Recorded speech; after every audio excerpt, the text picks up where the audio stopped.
some point in time, our actions are our own. We can no longer blame it on the rough childhood we had, because a lot of people had a rough childhood. A lot of people had parents that were not in their lives. Welcome to the Court of Justice. Court is calling 2020 CR 6408, State of Texas versus Fabian Vega. Could I have parties announced for the record for the state? Jason Garahan, Your Honor. Defense. Eduardo Jimenez, Your Honor. And are you Mr. Vega? Yes, ma'am. All right, you entered a plea of no contest on February 21st to the offense of murder. You entered a plea of true to the enhancement. The court found the enhancement true based upon your plea of true to the enhancements in States Exhibits 1 and attachments. And the court found there was sufficient evidence to find you guilty, and the court found you guilty. According to your plea bargain agreement, punishment is to be assessed at a cap of 25 years in the prison. There's an affirmative finding of a deadly weapon, and the state is taking consideration 2020 CR 6409, night mag number 686664, county court cause number 674688. Have both parties had a chance to review the PSI report, state? Yes, Your Honor. Defense? Yes, we have, Your Honor. Any objections to the PSI report, state? No, Your Honor. Defense? No, Your Honor. All right, state, any witnesses? No, Your Honor. Defense, any witnesses? Yes, one witness, Your Honor. All right, call your witness. The defense would call Brenda Torres. Brenda Torres? Can you raise your right hand for me, please? Do you solemnly swear or affirm the testimony you give will be the truth and nothing but the truth, so help you God? Yes, ma'am. All right, I'm gonna need you to keep your voice up so that the court reporter can hear and I can hear. All right, if you can state your name for the record and spell it. Brenda Torres. And spell it. Brenda Torres, Torres. All right, and sometimes I ask for people to spell their name so that they can practice keeping their voice up, and so I can test whether or not the court reporter can hear. All right, defense. Ms. Torres, what is your relationship to the defendant? Right. Be speaking His wife. into the microphone, not to me. Okay, his wife. Do you have a child together? Yes, we do. Such I have a child, 6-year-old son. His name is Xavier. 6-year-old son. What grade would that put him in? He's in kindergarten. He's about to graduate next year. Okay. How long have you known the defendant? And that was 14. And when was the child born? How many years thereafter was the child? 2 years later. And what separated you at that point from Mr. Vega? He was in juvenile. I'm sorry, I'm going to need you to speak up. He was in juvenile. And so we were unable to be together. Unable to be together. Okay, what kind of person did you know Mr. Vega to be at that time?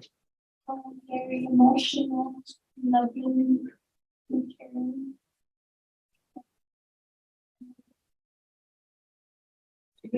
And open-minded. Okay, so here's the thing. You're going to have to speak up, and you need to talk the way you're talking to people if you're not in court, because nobody can hear you. And if I can't hear you, guess what? You might as well not testify, because then I won't be able to consider anything. So you're going to have to keep your voice raised. Do you see the level I'm at? That's the level you need to be. I know sometimes you're nervous, but if you want me to hear what you're saying, I can only hear it if you speak up. Okay? How old are you now, Ms. Torres? I'm 22. You're 22, Yes, and you have a 6-year-old child. I do. Have you raised that child alone? I have. That's not an easy thing to do, is it? No, it's not. Is it easier to keep your voice up so everybody can hear you? All right, let's do that then. Okay, so you say you were separated from Mr. Vega at the point that you were pregnant because Mr. Vega, repeat what you said, He please. was in juvenile at the time. That's when I was pregnant. Were you ever reunited with Mr. Vega? He came for a home visitation and we were together, but then after that, he turned himself in since he was for years after that. Okay. While he was in jail, did you have any communication or contact with Mr. Vega? Yes, he talked on his phone and he's written letters for all these years. Without citing quotations from those conversations or those letters, how would you describe them in general? Very emotional. I love him, and I've never felt any less love than him after all these years. It's remained the same. Did he ever bring up, for example, anything about his son?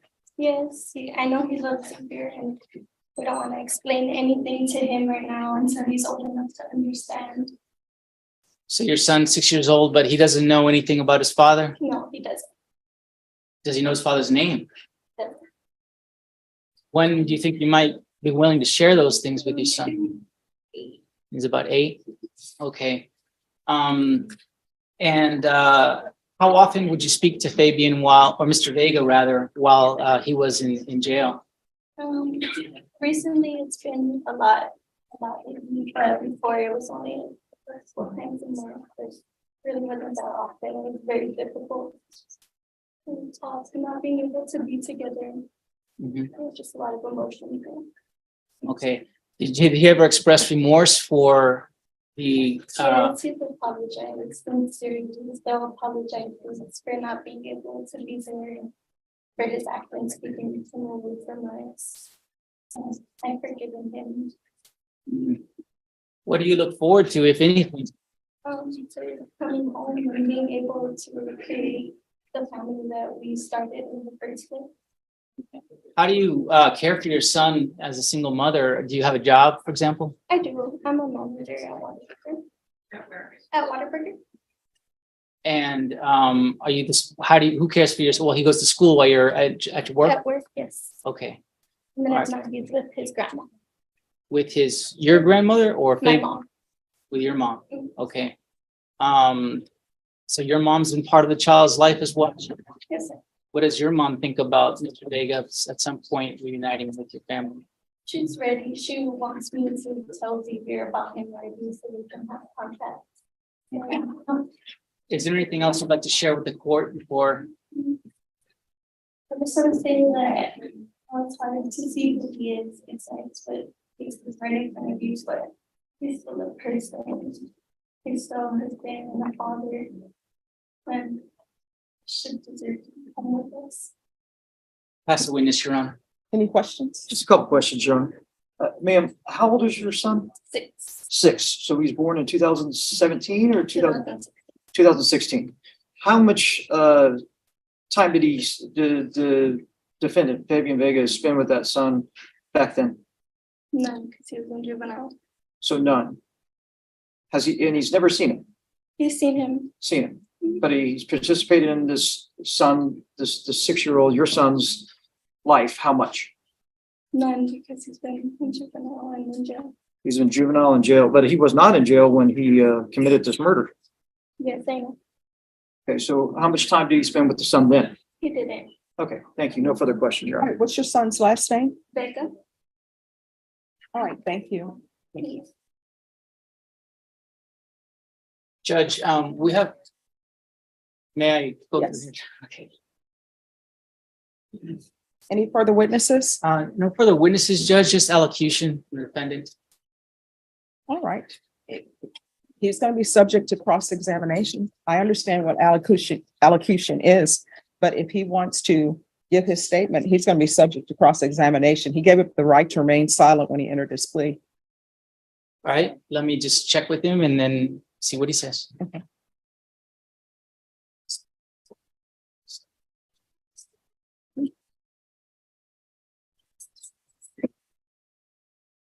Your Honor, he would like to allocute. All right, can you raise your right hand? Do you solemnly swear or affirm the testimony you give will be the truth and nothing but the truth, so help you God? Yes, ma'am. All right, you can lower your hand. State your name for the record. Fabian Vega. All right, defense. I believe he just wants to share with the court some few brief words. Yes, ma'am. I want to say that I know I took a lot that I can't get back, and I want to apologize to my victim's family for some of the pain that I caused them and for their loss. And I regret everything I did. So emotional and stuff like that.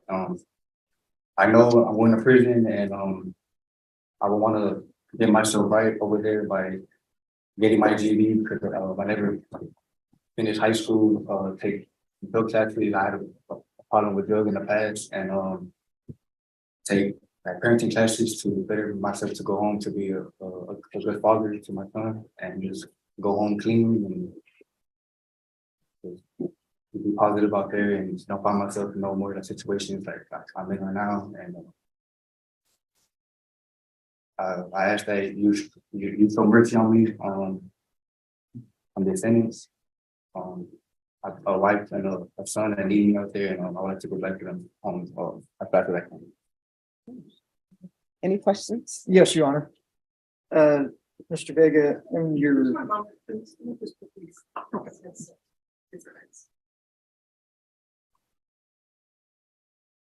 Go ahead. Thank you. Mr. Vega, you stated when you were asked about this incident here, you said that in here it says, my neighbors told me them where I was, my name, and that I had tattoos. I tried to fight it with self-defense. So are you saying this is self-defense? No, sir. Okay, but so that's wrong in here, is that correct? Yes, sir. Okay, so did you lie in here? No, me. Excuse me? No, sir. But it says self-defense here. I was in fear of my life at that moment. I've been shot at, but he seemed proud in the past, so it wasn't out of fear, I guess. So do you feel that you had a right to kill that day? No, sir. I felt like I should have handled the situation a lot like different. It was out of fear, I guess, like my reaction. You know you didn't just you killed one individual, but then you shot 3 individuals that day. You do realize that, correct? Yes, sir. And that you were shooting into a park, Father Benavides Park. You're aware of that. Yes, sir. And there are people out there that you were randomly shooting at. You're aware of that. Yes, sir. And then you say a witness of yours backed out. Who was the witness? My roommate Caleb. Caleb was willing to testify against you. You do realize that. Yes, sir. So how did he back out? Because he was going to tell the truth? I don't know. No further questions, Your Honor. All right, anything else? Mr. Vega,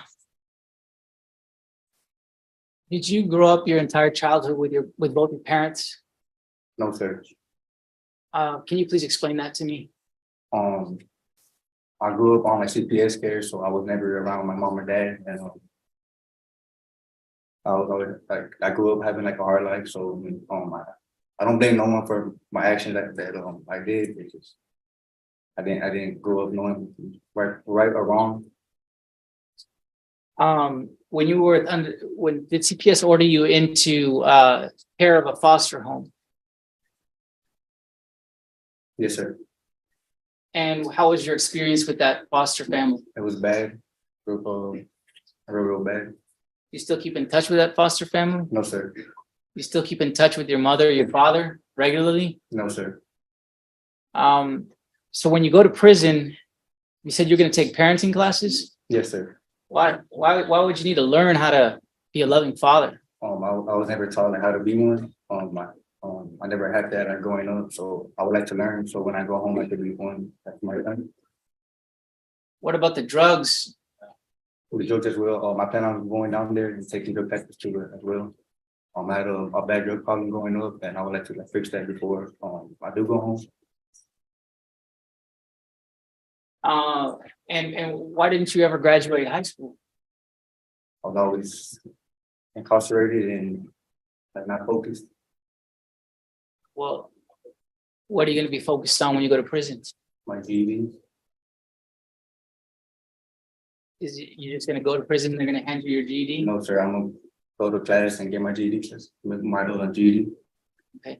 No further questions, Your Honor. Anything else? Nothing, Your Honor. All right, Mr. Vega, why does it take you going to prison for you to wake up and realize that you right what's right from wrong? I don't understand that.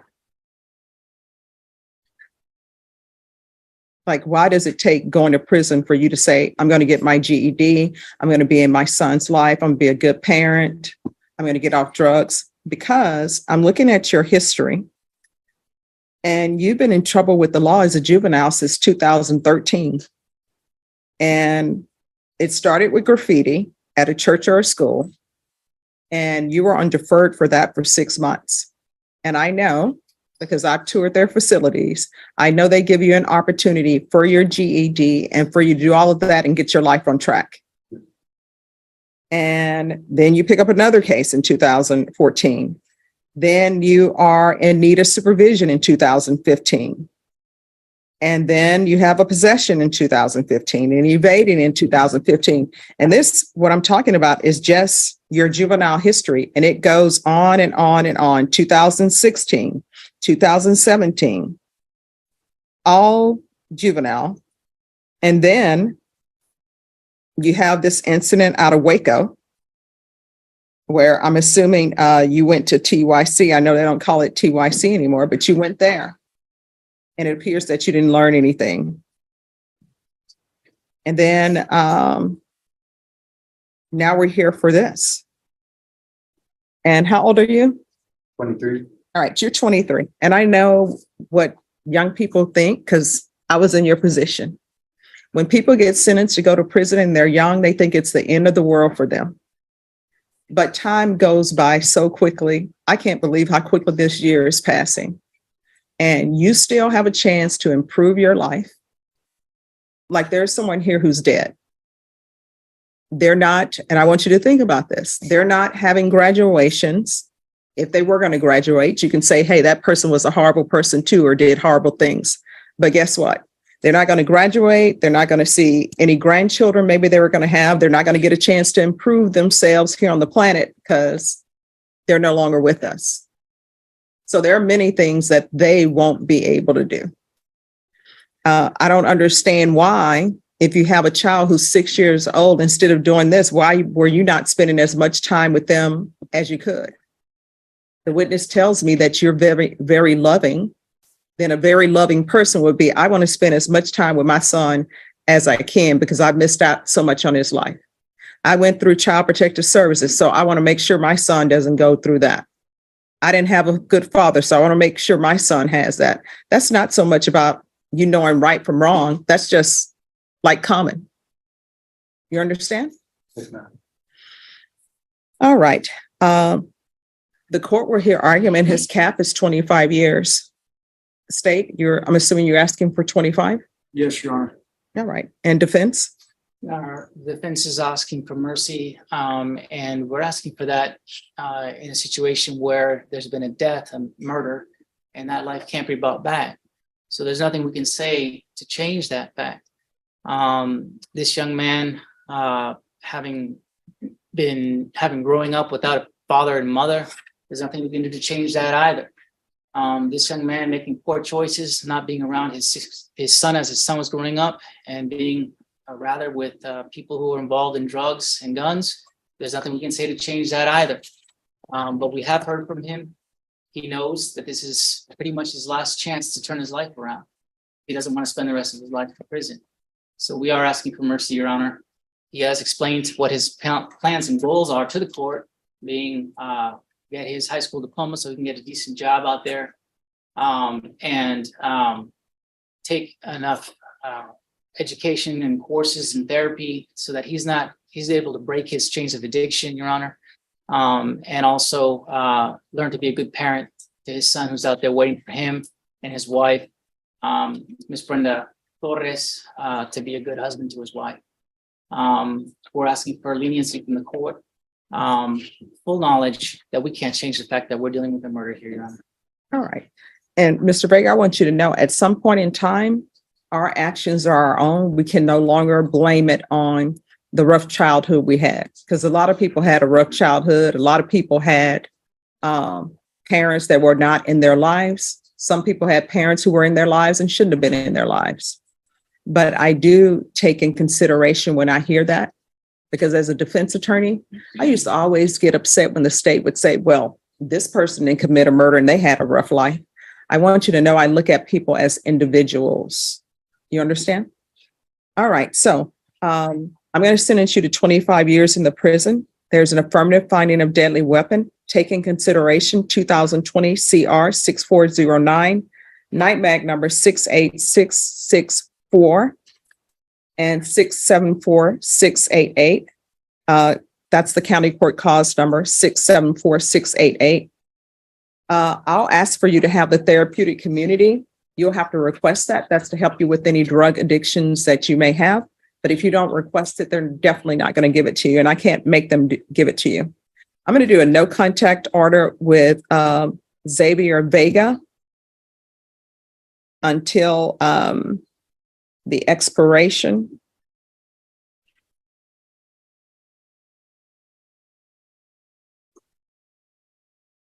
of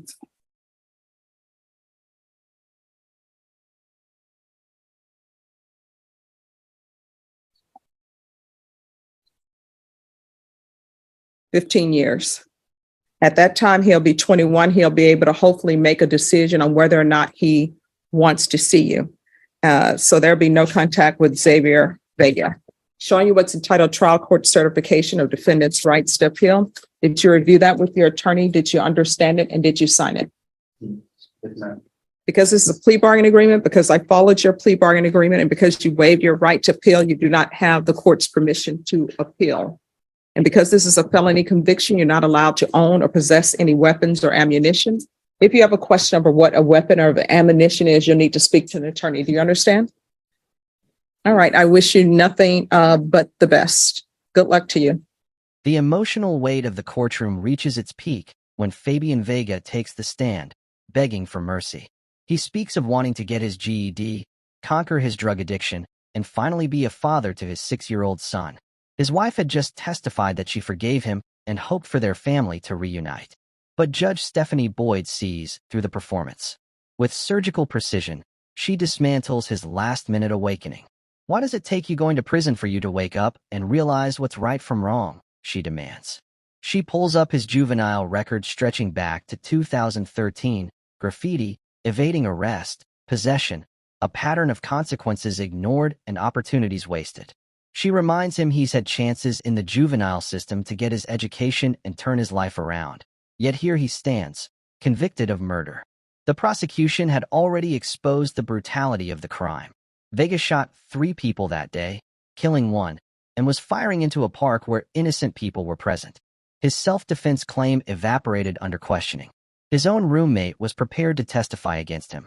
Judge Boyd accepts the 25-year plea agreement, but she's not finished. She looks at the man begging to be a father and delivers the most devastating blow of all, a no-contact order with his son for 15 years. The child, now 6, will be 21 before he can decide if he wants a relationship with the father who was never there. There's someone here who's dead, Boyd reminds him coldly. They're not going to graduate. They're not going to see any grandchildren. In one ruling, she destroys his fantasy of redemption and places the power where it belongs, with the innocent child caught in the middle.